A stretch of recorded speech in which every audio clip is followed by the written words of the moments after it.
Assalamualaikum warahmatullahi wabarakatuh. Salam sejahtera, salam cinta sejarah. Bersua kita lagi dalam siri Cakna Sejarah bersama Cikgu Daniel. Uh, Saya akan mengupas bab 3 tingkatan 5 KSSM, Raja Berperlembagaan dan Demokrasi Berparlimen. Kita lihat 3 teras utama bab ini iaitu yang pertama, intipati pembelajaran. Terdapat 5 intipati pembelajaran bab 3 Raja Berperlembagaan dan Demokrasi Berparlimen.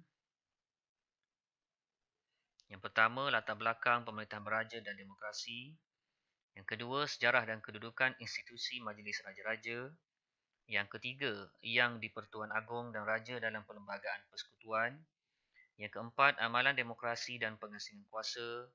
Dan yang kelima, keunikan amalan demokrasi berparlimen di negara kita. Elemen K. Yang pertama, peranan raja bagi memakmurkan negara. Yang kedua, kepentingan taat setia rakyat kepada pemerintah. Yang ketiga, kepentingan elemen utama demokrasi sebagai asas pemerintahan negara. Dan yang keempat, kepentingan pengasingan kuasa dalam sistem demokrasi. 5 KPS bagi bab 3. Yang pertama, memahami kronologi perkembangan pemerintahan beraja di negara kita. Kedua, meneroka bukti amalan demokrasi dalam pemerintahan negara. Ketiga, membuat imajinasi keunikan amalan demokrasi berparlimen di negara kita. Yang keempat, membuat interpretasi kedudukan yang di-Pertuan Agong sebagai tonggak pemerintahan negara. Dan yang kelima, membuat rasionalisasi mempertahankan sistem raja berperlembagaan dan demokrasi berparlimen. Kita lihat intipati yang pertama. Latar belakang pemerintahan beraja dan demokrasi berparlimen dapat dibahagikan kepada 5 tahap. Yang pertama, pemerintahan beraja dan Kesultanan Melayu Melaka. Raja berkuasa mutlak. Raja memerintah berdasarkan undang-undang iaitu Hukum Kanun Melaka dan Undang-Undang Laut Melaka. Institusi kesultanan diperkukuhkan dengan Islam. Secara tradisinya, raja menjadi sumber undang-undang, ketua kerajaan dan ketua agama. Yang kedua, sebelum Perang Dunia Kedua. Semasa perluasan pengaruh British, pemerintahan beraja menjadi penghalang yang menyukarkan British melakukan penjajahan di negeri-negeri Melayu. Manakala bagi negeri-negeri Melayu bersekutu, British hanya dapat mengambil alih pentadbiran peringkat pembesar sahaja. Bagi negeri-negeri Melayu tidak bersekutu, kuasa sultan lebih kukuh kerana British hanya bertanggungjawab menasihati. Seterusnya, pengenalan Undang-Undang Tubuh Negeri Johor 1895 dan Undang-Undang Bagi Diri Kerajaan Terengganu 1911 menyerlahkan ciri pemerintahan raja berperlembagaan dalam Kesultanan Johor dan Terengganu. Tahap ketiga. Semasa pendudukan Jepun, Raja-Raja Melayu diiktiraf sebagai ketua dalam hal ehwal agama Islam. Kedudukan raja berada di bawah pengawasan Gubernur Jepun di Tanah Melayu. Tahap yang keempat, selepas Perang Dunia yang Kedua, pemerintahan beraja menerima cabaran apabila Malayan Union diperkenalkan pada tahun 1946. Raja-Raja Melayu kehilangan kuasa sebagai pemerintah negeri kerana kuasa pemerintahan diambil alih oleh Raja England. Raja-Raja Melayu menentang Malayan Union dengan sokongan orang Melayu menyebabkan British menggantikan Malayan Union dengan Persekutuan Tanah Melayu 1948. Dan kuasa raja dikembalikan melalui perjanjian Persekutuan Tanah Melayu 1948. Dan tahap kelima, Raja Berperlembagaan dan Demokrasi Berparlimen selepas merdeka. Jawatan yang di-Pertuan Agong diwujudkan sebagai Ketua Utama Negara. Kedudukan, kuasa dan tugas yang di-Pertuan Agong termaktub dalam Perlembagaan Persekutuan. Ciri Raja Berperlembagaan dan Demokrasi Parlimen dalam Perlembagaan Persekutuan mengiktiraf Raja sebagai pemerintah tertinggi negara. Okey, seterusnya kita lihat tajuk 3.2.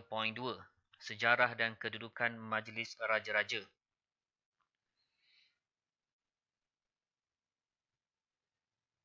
Kita lihat tahap yang pertama adalah pembentukan Durbar Negeri-Negeri Melayu Bersekutu. Kedua, Majlis Sultan-Sultan semasa Malayan Union. ketiga, Majlis Raja-Raja semasa Persekutuan Tanah Melayu 1948. Yang keempat, Majlis Raja-Raja selepas merdeka.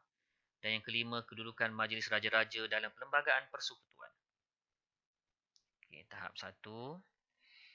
Pembentukan Dorba Negeri-Negeri Melayu Bersekutu dibentuk pada tahun 1897 berperanan sebagai majlis persidangan bagi Raja-Raja Melayu, Negeri-Negeri Melayu Bersekutu untuk membincangkan hal ehwal pentadbiran Kerajaan Persekutuan dengan British.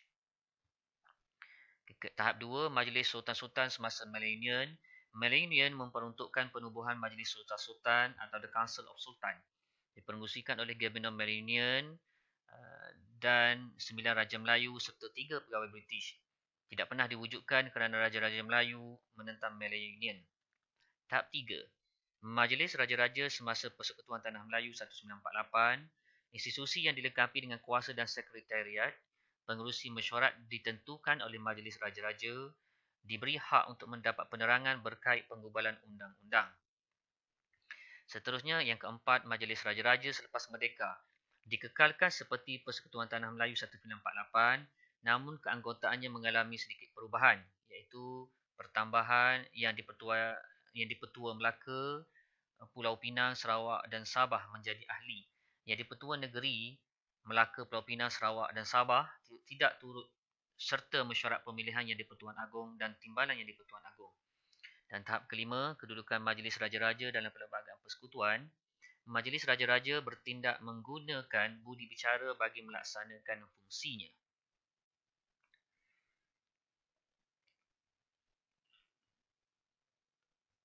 Baik, seterusnya kita bergerak kepada intipati yang ketiga, yang di-Pertuan Agong dan Raja dalam Perlembagaan Persekutuan. Institusi yang di-Pertuan Agong. Terdapat 3 tajuk kecil di bawah yang di-Pertuan Agong dan Raja dalam Perlembagaan Persekutuan. Yang pertama, institusi yang di-Pertuan Agong. Yang kedua, kedudukan yang di-Pertuan Agong. Dan yang ketiga, kuasa yang di-Pertuan Agong. Kita lihat yang pertama, institusi yang di-Pertuan Agong. Terdapat 16 yang di-Pertuan Agong semenjak 1957 sehingga kini 2021. Okay, ini senarai bermula dengan Negeri Sembilan, Selangor, Perlis, Terengganu, Kedah, Kelantan, Pahang, Johor, Perak, Negeri Sembilan, Selangor, Perlis, Terengganu, Kedah, Kelantan dan yang terkini Pahang. Okay, ini adalah senarai yang di-Pertuan Agong beserta nama, tarikh perkhidmatan, lambang dan bendera yang di-Pertuan Agong. Kita teruskan dengan kedudukan yang di-Pertuan Agong. Kedudukan yang di-Pertuan Agong termaktub dalam perkara 32 Perlembagaan Persekutuan. Anda boleh rujuk Perlembagaan Persekutuan. Yang di-Pertuan Agong menjadi punca kedaulatan, ketaatan, perpaduan, kebesaran dan kemuliaan negara. Antara keutamaan kedudukan dalam persekutuan merujuk kepada Perlembagaan Persekutuan. Yang pertama, yang di-Pertuan Agong. Yang kedua, Raja Permaisuri Agong. Yang ketiga, Raja-Raja dan Pemangku Raja. Yang keempat, yang di-Pertua bagi negeri-negeri. Yang kelima, bekas Raja Permaisuri Agong yang menerima saraan diraja daripada Kerajaan Persekutuan. Yang keenam, Perdana Menteri dan yang ketujuh, Timbalan Perdana Menteri. Dan kita lihat tajuk yang ketiga di bawah intipati 3.3 iaitu kuasa yang di-Pertuan Agong.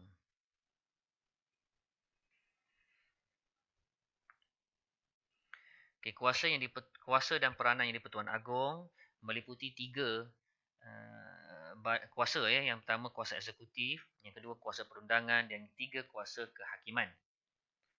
Kita lihat kuasa eksekutif. Yang pertama, melantik Perdana Menteri dan Jemaah Menteri. Yang di-Pertuan Agong melantik seorang ahli Dewan Rakyat yang pada budi bicara baginda mendapat kepercayaan sebilangan besar ahli Dewan Rakyat sebagai Perdana Menteri. Yang kedua, pelantikan jawatan penting seperti Penguam Negara, Panglima Angkatan Tentera dan Ketua Audit Negara. Yang ketiga, ketenteraan.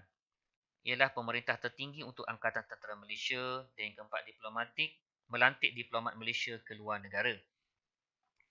Kita lihat kuasa perundangan. Okay, yang pertama, persidangan parlimen. Yang di-Pertuan Agong mempunyai kuasa memanggil parlimen bersidang dan juga berkuasa memberhenti dan membubarkan parlimen. Kuasa budi bicara dalam agama. Yang di-Pertuan Agong merupakan ketua agama Islam di negeri baginda sendiri, wilayah persekutuan Melaka, Pulau Pinang, Sarawak dan Sabah. Hak keistimewaan. Yang di-Pertuan Agong bertanggungjawab menjaga serta melindungi kedudukan istimewa orang Melayu dan Bumiputera di Sarawak dan Sabah. Pengisytiharan darurat. Boleh membuat pengisytiharan darurat. Kita lihat kuasa dan peranan yang di-Pertuan Agong dalam kuasa kehakiman. Yang pertama, kuasa kehakiman.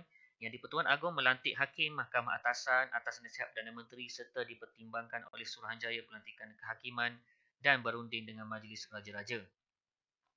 Kuasa pengampunan. Dalam hal jenayah di wilayah persekutuan, seseorang yang sudah dihukum boleh memohon keampunan daripada Yang di-Pertuan Agong. Baginda akan bertindak atas nasihat lembaga pengampunan. Baginda berkuasa mengampunkan, menangguhkan dan meringankan hukuman yang dijatuhkan oleh Mahkamah Tentera, Mahkamah Syariah di Melaka, Pulau Pinang, Sabah, Sarawak dan wilayah persekutuan. Okay, seterusnya kita bergerak kepada tajuk 3.4. Amalan demokrasi dan pengasingan kuasa. Okay, terdapat 3 subtopik kecil dalam amalan demokrasi dan pengasingan kuasa. Yang pertama, amalan pilihan raya. Yang kedua, kebebasan asasi. Dan yang ketiga, pengasingan kuasa dalam pemerintahan. Bagi amalan pilihan raya, menandakan wujudnya amalan demokrasi. Secara asasnya diadakan setiap 5 tahun sekali. Warga negara yang layak mengundi perlulah menunaikan hak memilih pemimpin.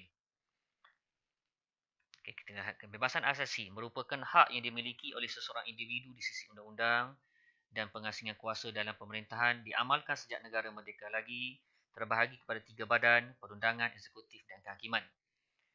Okay, kita lihat ketiga-tiga subtopik amalan demokrasi dan kuasa dalam slide yang seterusnya. Yang pertama, pilihan raya. Ini adalah beberapa lambang parti politik di Malaysia yang didaftarkan di bawah Suruhanjaya Pilihan Raya SPR. Anda boleh lihat beberapa parti seperti Barisan Nasional, Parti Keadilan Rakyat, Parti Islam Malaysia PAS, UMNO, MCA dan pelbagai lagi. Okey, seterusnya kita lihat cabang kedua atau subtopik kedua dalam amalan demokrasi pengasingan kuasa adalah kebebasan asasi yang boleh dibahagikan kepada 4. Yang pertama, kebebasan diri. Tiada seseorang pun boleh diambil nyawanya atau dilucutkan kebebasan dirinya kecuali mengikut undang-undang. Kedua, kebebasan beragama. Islam ialah agama persekutuan. Penganut agama lain dibenarkan mengamalkan agama masing-masing. Kebebasan asasi yang ketiga, hak berkenaan dengan pendidikan. Tidak boleh diskriminasi terhadap warga negara atas alasan agama, ras, keturunan dan tempat lahir. Dan yang keempat, kebebasan bersuara, berhimpun dan bersatuan. Okey, dan kita lihat subtopik yang ketiga, amalan demokrasi.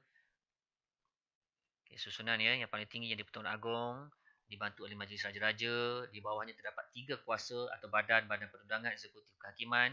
Di bawah badan perundangan terdapat parlimen dan dalam parlimen ada 2 komponen Dewan Negara dan Dewan Rakyat. Manakala badan eksekutif diketuai oleh Perdana Menteri dan di bawahnya Jemaah Menteri yang mengetuai kementerian masing-masing. Manakala badan kehakiman dikepalai oleh Ketua Hakim Negara, diikuti oleh Mahkamah Atasan dan Mahkamah Bawahan. Okey, kita lihat 3 badan di bawah pengasingan kuasa. Yang pertama adalah badan perundangan. Parlimen. Badan perundangan tertinggi terdiri pada 3 komponen iaitu yang di-Pertuan Agong, Dewan Negara dan Dewan Rakyat. Yang di-Pertuan Agong merupakan salah satu komponen badan perundangan. Dewan Negara atau Dewan Senat merupakan dewan tertinggi perundangan negara membahaskan rang undang-undang yang diluluskan oleh Dewan Rakyat. Dan Dewan Rakyat atau perwakilan ahlinya dipilih rakyat melalui pilihan raya, bertanggungjawab menggubal atau meluluskan undang-undang peringkat Dewan Rakyat. Okey, kita lihat yang kedua, badan eksekutif. Okey, terdiri daripada 2 peringkat. Yang pertama, Jemaah Menteri Kabinet terdiri daripada Perdana Menteri dan Jemaah Menteri. Tanggungjawab utama mengubah dasar negara, melaksanakan pembangunan. Perdana Menteri mengetuai Jemaah Menteri. Menteri mengetuai kementerian untuk melaksanakan dasar kerajaan. Anggota menteri berpegang kepada prinsip tanggungjawab kolektif kepada Parlimen. Dan yang kedua, bagi peringkat negeri, Majlis Mesyuarat Kerajaan Negeri atau MMKN atau dalam bahasa Inggerisnya secara ringkas dipanggil EXCO. Pada peringkat negeri, kuasa eksekutif terletak pada Sultan, Raja dan Yang di-Pertua Negeri. Di Semenanjung, Majlis Mesyuarat Kerajaan Negeri, manakala Sabah dan Sarawak, Kabinet Negeri. Pentadbiran negeri diketuai oleh Menteri Besar dan Ketua Menteri. Manakala kehakiman pula, hierarki badan kehakiman di Malaysia terdapat Mahkamah Bawahan dan Mahkamah Atasan. Mahkamah Bawahan, Mahkamah Magistrat dan Session. Mahkamah Atasan adalah Mahkamah Tinggi Malaya, Mahkamah Tinggi Sarawak dan Sabah, Mahkamah Rayuan dan Mahkamah Persekutuan. Kita bergerak kepada tajuk yang terakhir, intipati pembelajaran bab 3, Raja Berperlembagaan dan Demokrasi Berparlimen, iaitu keunikan amalan demokrasi berparlimen di negara kita. Sememangnya amalan demokrasi di negara kita amat unik dan kita lihat beberapa keunikan yang dapat ditonjolkan daripada amalan tersebut. Yang pertama, gabungan unsur tradisional dan moden dalam pentadbiran merupakan adunan unsur tradisional dan moden. Unsur tradisional adalah kedudukan raja sebagai warisan sosio-politik silam, manakala unsur moden adalah model Westminster, England. Kombinasi antara kedua-duanya merupakan kaedah terbaik untuk mengimbangi amalan demokrasi di negara kita. Keunikan yang kedua, mekanisme semak dan imbang dalam pentadbiran mengimbangi pemerintahan demokrasi kerana raja berkecuali dari sudut politik, ekonomi dan sosial. Ini akan mampu meredakan konflik antara parti-parti politik yang berbeza ideologi melalui konsep pengasingan kuasa. Keunikan yang ketiga adalah kuasa budi bicara raja. Kuasa budi bicara raja bermaksud kuasa yang boleh dilaksanakan raja tanpa mendengar atau menurut nasihat ketua kerajaan dalam perkara tertentu. Kuasa budi bicara yang di-Pertuan Agong berkait juga dengan soal pelantikan Perdana Menteri. Juga kuasa untuk tidak memperkenankan pembubaran parlimen. Rakan-rakan guru dan murid-murid boleh rujuk dalam media-media sosial atau surat khabar, media cetak berkaitan dengan isu-isu atau berkait dengan kuasa budi bicara yang di-Pertuan Agong. Dan yang keempat, keunikan yang keempat adalah kerjasama politik. Kerjasama politik menekankan soal perkongsian kuasa antara kaum berdasarkan prinsip tolak ansur, perundingan dan pengorbanan bagi memastikan suara setiap kaum diwakili. Permuafakatan parti politik membentuk gabungan besar. Terdapat 4 gabungan besar yang pernah menguasai pemerintahan negara Malaysia sejak merdeka 1957 hingga tahun 2021. Yang paling awal adalah Parti Perikatan, seterusnya Barisan Nasional, seterusnya Pakatan Harapan dan terkini adalah Kerajaan Perikatan Nasional.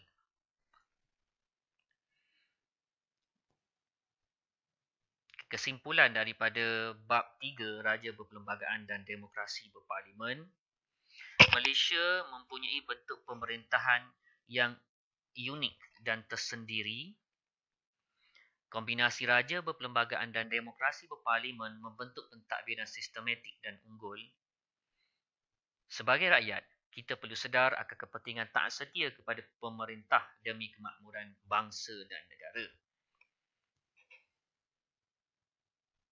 Baik, semoga dengan sedikit perkongsian infografik dari saya pada hari ini dapat memudahkan rakan guru dan murid-murid bagi kohort 1 KSSM 2021 tingkatan 5 untuk mendapat pengetahuan awal dan pendedahan serta meningkatkan minat untuk menguasai subjek sejarah sekaligus dapat lulus dengan cemerlang dalam peperiksaan SPM 2021. Saya ringkaskan kembali intipati bab 3 Raja Berperlembagaan dan Demokrasi Berparlimen. Yang pertama, latar belakang pemerintahan beraja dan demokrasi berparlimen. Kedua, sejarah dan kedudukan institusi Majlis Raja-Raja. Yang ketiga, yang di-Pertuan Agong dan Raja dalam Perlembagaan Persekutuan. Yang keempat, amalan demokrasi dan pengasingan kuasa. Dan yang kelima, keunikan amalan demokrasi berparlimen di negara kita. InsyaAllah, jikalau ada yang baik daripada slot pada hari ini, disedangkanlah untuk komen, share dan subscribe. InsyaAllah kita ketemu lagi di lain slot. Wabillahi taufiq wal hidayah. Wassalamualaikum warahmatullahi wabarakatuh. warahmatullahi wabarakatuh.